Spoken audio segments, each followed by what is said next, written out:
Hey y'all, hey, and welcome to Tootie Talk Sense. Y'all know it is Wednesday, so I'm chauffeuring my daughter around and I'm gonna be in this car. So I'm gonna just show my face and then we're gonna have the pictures up and while y'all listen to the voice, okay? So come on, y'all, let's discuss. We are now on chapter 13.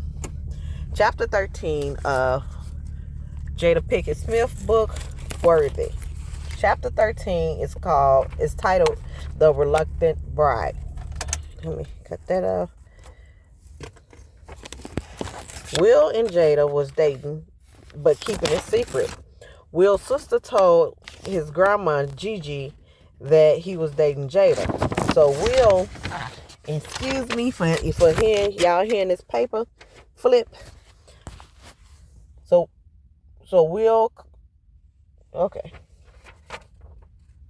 Will's sister told Will grandma Gigi that he was dating Jada. So Will grandma called Will and said, "Oh, we keeping secrets from each other."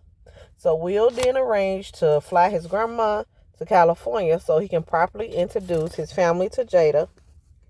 So Jada comes to the house to meet the grandma, and Will had put on her movie Passion. Will had put on her movie Jason Lyrics, where there is a full nudity sex scene in the woods. Jada said she was against nudity, so it was not her, it was her body double. She walks in and she sees Gigi watching the movie, sitting on the couch with her arms folded and shaking her head. Gigi said, "Back in my day, things was different," meaning she didn't know why young people feel like they have to take their clothes off to make a movie. Jada said hi and hugged the grandma and had Will meet her in the back. Y'all know how that is. Meet me in the back. Hey, how y'all doing? Will thought it was a good prank to have his grandma watching the Jason Lyrics when Jada walked in. But Jada was mortified. Will kept telling her it'll be funny later. She ended up being close to Gigi and eventually told her that it was a body double. Gigi said exactly what was on her mind. Gigi was the type that always said what was on her mind. Gigi came to visit while she was filming Set It Off. Jada was on her way to the set, and Gigi said, "You look a mess. You always dress like an orphan. You're a nice looking girl. Put some clothes on." They made frequent visits to see both of their families. She liked getting to know the females in Will's family because it was easy. Will's mother, Miss Carolyn, aka Mom, Jada admired for being a real and strong. Jada admired her for being real and strong. After being in a difficult marriage with Will Daddy-O, and a hard divorce, she was a school board member and an activist. Jada's mom ended up loving Will.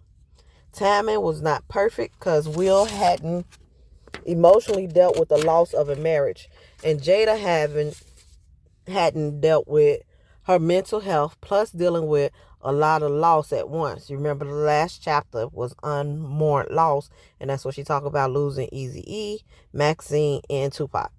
So Jada was busy. Will had Bad Boys out and had just landed. Right, yeah.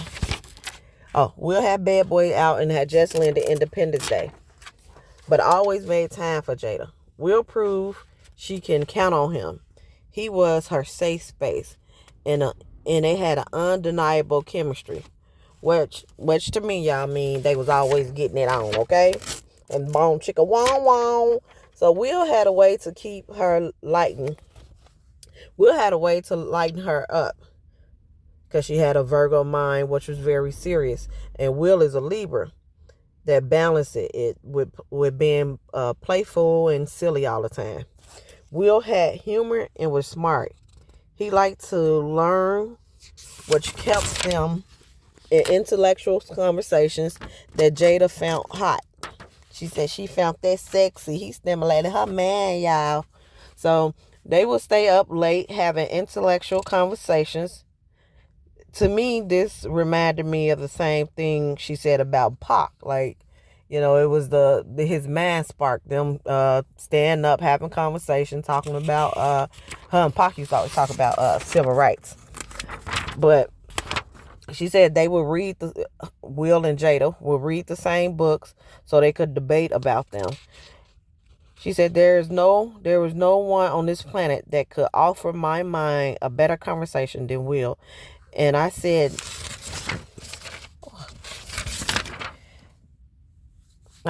oh, that's some hot stuff right there, y'all. She said, there's nobody on this planet that could offer my man a better conversation than Will. I said, how they always talking about this lady be dogging out her husband? Because she have to do nothing but give him praises in this book. From when it comes to in the bedroom to sparking her mind to how his body looked, how he treated her. She didn't give Will number props, y'all.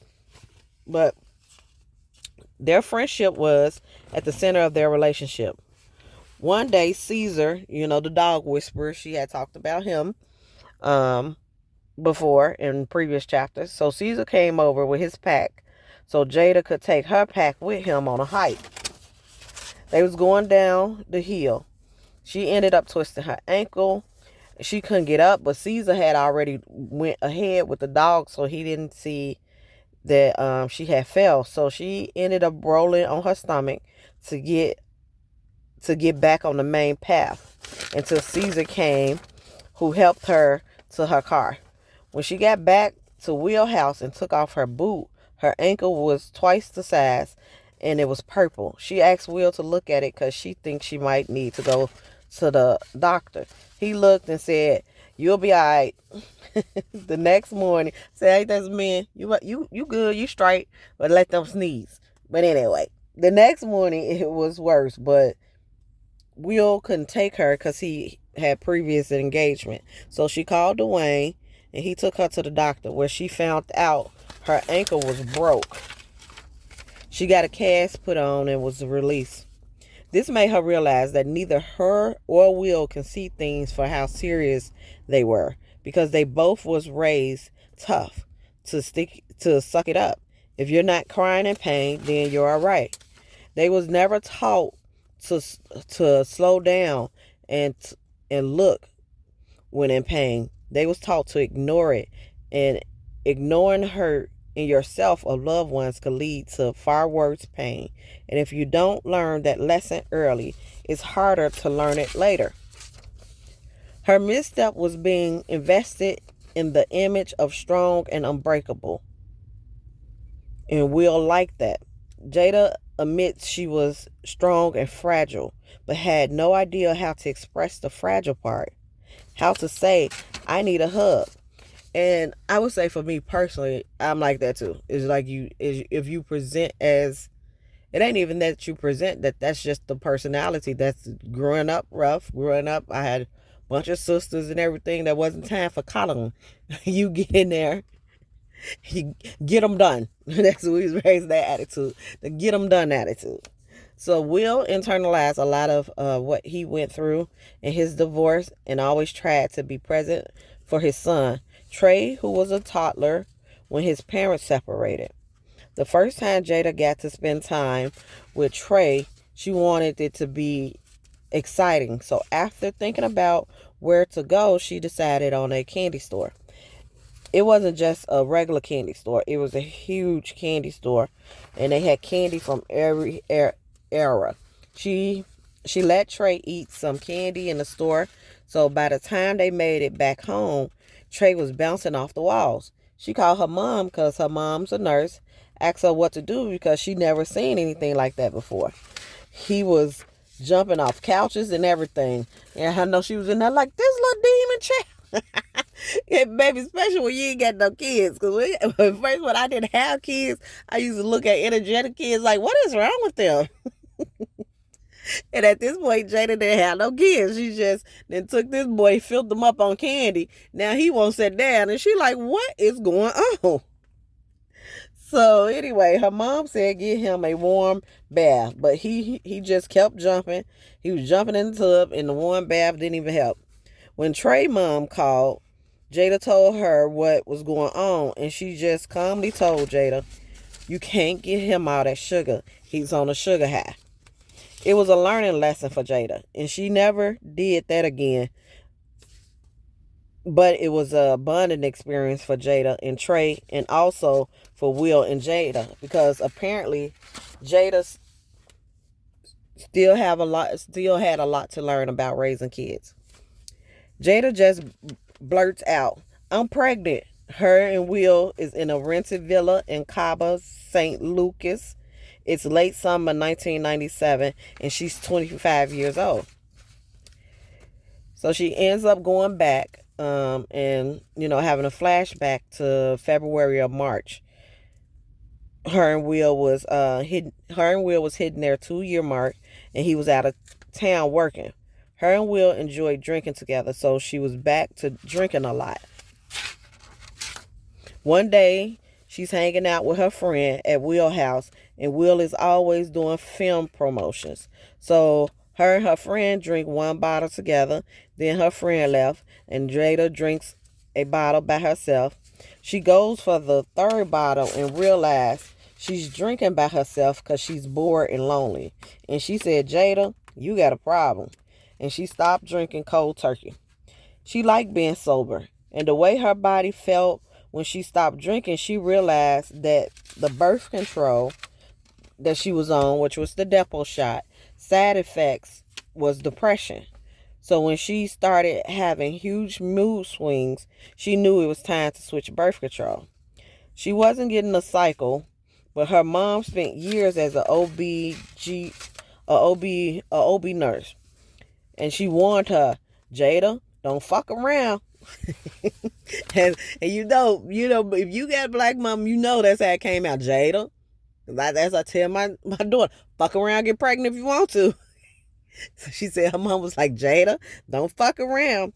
She knew the instant she got pregnant, and she tells Will, and he thinks she crazy, and he just make fun of her all night. He make jokes.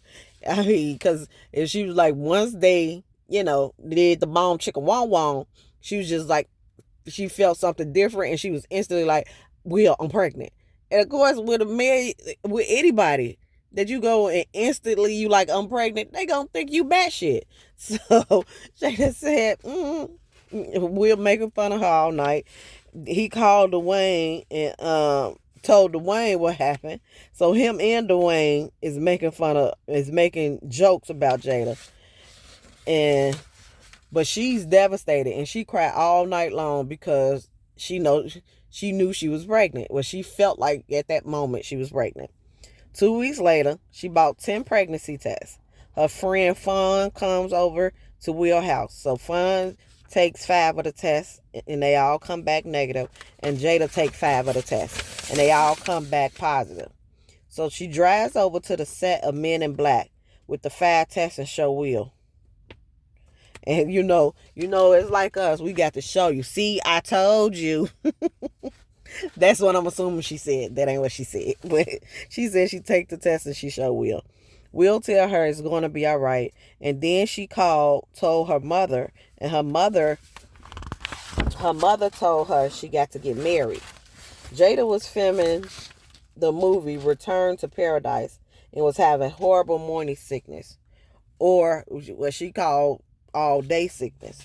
She appeared cold to her castmates because she was quiet and stayed to herself because she couldn't stand for more than 5 minutes without feeling like throwing up. And Vince, I forgot Vince's name. Y'all know the white actor Vince Vaughn, I think is his name. But y'all correct me in the comments if that's not right. But it's Vince, but I'm thinking his last name is Vaughn. But Vince remarked, Aren't you a peach?"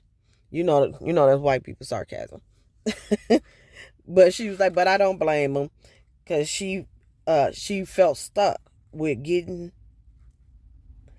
or not getting married. That's how she felt stuck. It had nothing to do with Will, the reason why she didn't want to get married, but it had to do with the history that she have experience with marriage. Her mom was on her second marriage, and she said she didn't end up settling down to her fourth, and she wanted, and Jada wanted the level of devotion that she seen her grandparents had, but she also feels like husbands and wife take each other for granted far more than loving and appreciating each other. She always wanted a child, but thought she could be a single mom because she took care of herself. She was lying on the chase in Will room trying to get rid of morning sickness. Will come next to her and proposed by saying there's no way she was going to have a baby without him marrying her. All Jada could do is cry. His proposal was beautiful and sincere, but she was scared. The next day, she went and bought her own ring because she felt like it gave her some control. A decade later, Will bought her a 10-carat ring. Jada didn't want a big fancy wedding. She wanted her and Will to meet on a mountaintop and exchange vows. Will was hyper-focused on work and wasn't focused on wedding. So when Jada told her mom the wedding wasn't happening, she told Jada, you're my only child. You have to have a wedding. Jada said no. So her mom called Will and cried her ass out. she gonna call Will. She snitched on Jada pretty much. And she said, and Will decided on having a wedding. So Jada said, if you want a wedding, then you do it. And her mom did. Her mom ended up planning the wedding. So Jada and Will chose to get married on the date they chose was December 31st as the wedding day, New Year's Eve. A small wedding was planned in Baltimore, where Will was filming in another state. People suggested she change her last name, but she wanted to keep Pinkett to honor her grandfather, the first man in her life who was devoted to her. So y'all remember in earlier chapters, she said her parents didn't show up to like school events and when she had things. It would be her grandmother, which was her mother's mom, and her grandfather, her father's dad. So that's why then the Pinkett comes from the dad's side. So that's why she wanted to keep the last name Pinkett. She was like Jada Pinkett Smith. I like that. So that's what she chose to go with. Jada's father wanted to come, but Jada didn't want him there. She talked to Will and explained her side, saying that, now all of a sudden you want to show up. You didn't show up all in my life, all as a kid when I needed you. Now I'm grown, you want to come to my wedding. And Will explained to her, one day you regret it.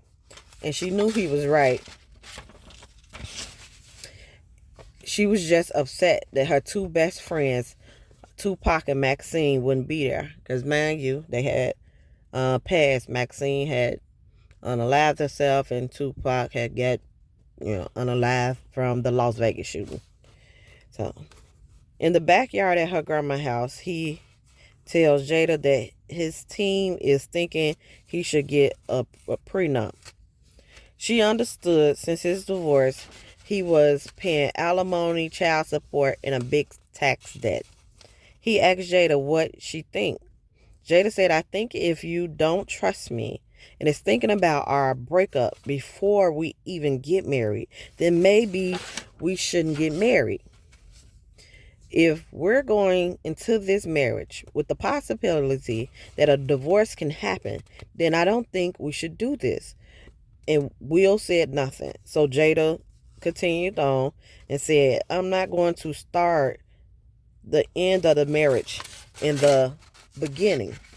Will agreed and then went back in the house. She felt like that promise had kept them together. She felt that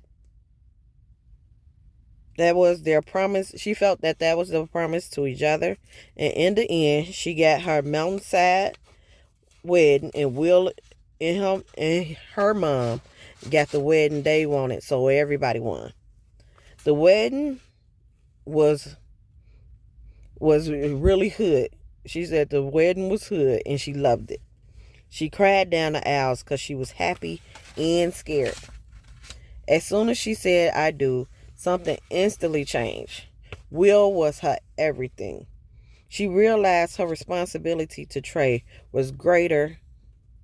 He was no longer her boyfriend's son, but her bonus son. There was a heaviness lifted off her, and she felt at ease and looked forward to the opportunity to create the family she never had. Okay, now here's the end of the chapter, and of course these will be Jada words. And the quote is better in the chapter. Quote, done is better than perfect. That's the quote for the end of the chapter. Done is better than perfect. So then Jada goes into, you want to know why there's no such thing as being ready most of the time? Because you can never know what you signed up for until you dive into the experience. There will always be surprises, which is why it's a great gift to be adaptable. Life never fails to throw curveballs. Sometimes the great supreme has a plan that is outside of the plan that we made for ourselves. The great supreme makes no mistakes and often brings situations our way that we need to step up our game to meet the challenge. The trial is designed to work in our favor, to help us find the giant within. Trust that if you're not ready today, it is in having the courage to go for it anyway that you will make your own strength. Is there any circumstance in your life that you don't feel ready for? Can you let go of the need for things having to be perfect before you take a leap? What different attitude can you adopt for being ready for the lessons ahead? Write it down or record yourself. Take the dive. It's really what you expect, but it could be better. And that is the end of chapter 13, you guys. What do you all feel about it? I feel like for the end myself, that have been my problem, like getting started with something. So I done self-diagnosed myself the ADHD, y'all, because I hit all the symptoms for it. But like with getting started, even with this YouTube, it's like I went through other people and tried to get other people to do it with me, because I'm like, it'll be better to have guests, or co-hosts. At this time it wasn't guests, I wanted co-hosts there. I got a family. I tell y'all all the time, I have 7 sisters, and I'm like, and to have a different perspective and everything. So it's like difficult, and people agreed, nobody really did it though. And also with like the background, and I'm one of them people who like want things to be right. And I wouldn't say a perfectionist, like I want things to be perfect, but I really need to have things line up before I start something, because I'm like, then my name is on it, and my name is on the line, and I just like for things to be perfect. Like I got my own business that I started a couple of years back, and I make like whipped cocoa butter, conditioner, body wash, acne body wash. So just natural organic things for your skin and for your scalp and for your hair. Now, the way that started was me making conditioner. And when I was making the conditioner, people seen a difference in my hair and wanted to buy the conditioner. Then also with I don't know if you guys, for the old subscribers, you know this story. I also have 3rd-degree burns on my feet, where I end up dropping a deep fryer for hot grease on my feet. So thank God I still have my feet, but I had a point where I could only use natural product, and it was so hard to find some natural soap or natural lotion to put on my feet, because things will say natural, but when you look at the ingredients, things will say natural or organic, and you look at the ingredients on the back and it's not. So that's what started my journey of making the whipped cocoa butter. And I if I can find it, maybe I'll put the before and after. But I don't want to gross y'all out, because the before it was very, the feet were very, very bad. They're all right now, y'all. But so there's some discoloration, some pigments would never come back. But to go from possibly losing my feet till, how they look now. I won't complain. What's the song? I won't complain. Yeah, but with starting those business, also I make t-shirts, I make cups and things of that nature. Like, I always want to make sure things are perfect before I try to put it out, before I try to put it on the internet. Even with this YouTube channel, it took me so long to put up my very first video. And even now I do less videos because I'm like, well, no, well, like, I need to, I need to have this shirt. I need to have all the pictures up. I need to have video clips. I need to have, and then I'm starting to get better at just going on here, talking and, commentating, doing reviews of this book, TV shows, or trending topic, and not have to have pictures and video clips and the pre-recording. At first I was doing a lot of pre-recording, so now I'm just going live and being on here and just seeing how it goes, because like the saying goes, you never know until you try. And I also want to be an example for my girls that even when things are scary, even if you don't know what's going to happen, even if people are in the comments talking about me, I am still on here, I am still going, and I am still trying. So, doesn't hurt to try. What have changed in my life from trying, or even the negative comments? It doesn't change my life. So, yeah, put on here what you have experienced. Put in the comments what you have experienced, and a way that you have decided just to take a leap of faith. Or you can let us know a situation where you took a leap of faith and what's the outcome was. And the outcome doesn't always have to be good. There's some things that I tried that didn't go well, and I'm like, okay, I'm not gonna do that. Let's try it another way. So, and I love that my middle daughter has that adventurous spirit. That, baby, she'll try anything. Yep, I'll do it. You're like, you don't even know how. It doesn't matter. I try it. So I love that about her. And my oldest is very shy, but she's outspoken. I love that about her. And that little 3-year-old baby is a combination of them both. Okay, because she's outspoken. She ain't shy. She talkative, and she'll try. As long as one of her big sisters doing it, she right behind them like, I got it. So hopefully this spirit will continue on. They'll carry this through life and won't be afraid to go out and have an adventurous life and live their life, y'all. So that is it for this chapter. I know I was a little long-winded in the end, but I hope y'all enjoyed it. Don't forget to like the video. Subscribe to the channel if you haven't already. Follow me on the social medias. I said all the social medias with the S, the social medias. Facebook, Tootie Talks Sins, Facebook, Instagram, and fan base, the black-owned fan base. And what else is it, y'all? And TikTok is Tootie Talks Sins. Twitter is Tootie Talks. Let me get on out of here. I got one more stop to make for the night. One more practice to sit through. I hope y'all enjoy the rest of y'all night, and I will catch y'all next time. Bye.